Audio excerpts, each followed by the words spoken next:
কড়াইতে ঘি দিয়ে দিয়েছি। এর মধ্যে আমি দিলাম দারুচিনি, একটা স্টার এনিস আর 3টে একটু থেতো করা ছোট এলাচ।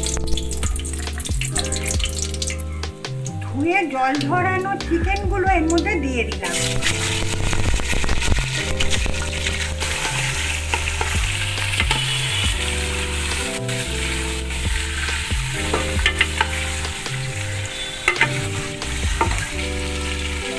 কালারটা একটু চেঞ্জ হয়ে গেছে চিকেনগুলোর। এতে আমি একটু সৈন্ধব লবণ দিয়ে দিলাম।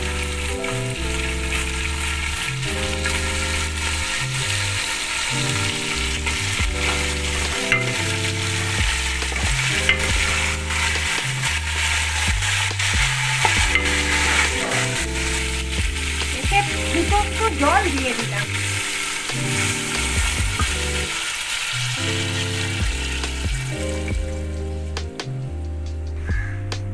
জলটা ফুটছে, এর মধ্যে আমি বাসমতি চাল প্রায় ঘন্টা 2 আগে ধুয়ে জল ঝরিয়ে রেখেছি, সেটা দিয়ে দিলাম।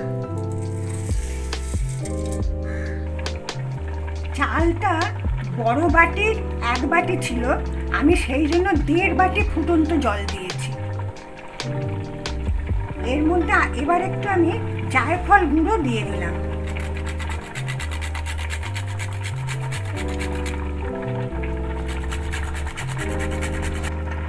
এতে আমি ক্রাশড গোলমরিচ দিয়ে দিলাম।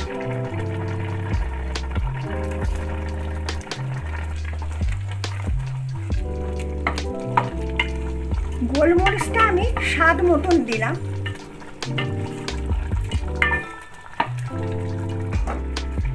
আঁচ কমিয়ে একটা ঢাকা চাপা দিয়ে দিলাম।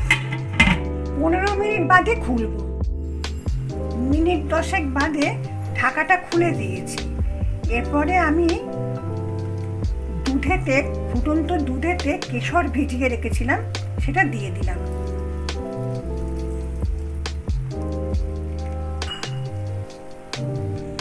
কেশর ভেজানো দুধটা দেওয়ার পরে একটু নেড়ে দিয়েছি, দিয়ে এবার আঁচ কমিয়ে এবার একটু চাপা দিয়ে দিলাম। 5 মিনিট বাদে খুলব। এর মধ্যে একটু মধু দিয়ে দিলাম।